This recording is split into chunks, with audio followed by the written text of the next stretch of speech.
శ్రీవారిని one men commission committee commissioner retired IAS Dinesh Kumar దర్శించుకున్నారు. VIP విరామ సమయంలో స్వామి సేవలో పాల్గొని మొక్కులు చెల్లించుకున్నారు. 2 వారాలుగా కల్తీ నెయ్యి కేసుపై ఆయన తిరుపతి వేదికగా విచారణ కొనసాగిస్తున్నారు.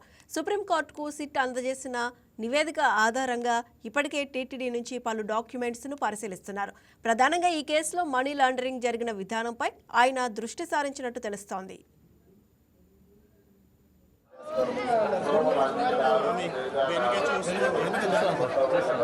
Good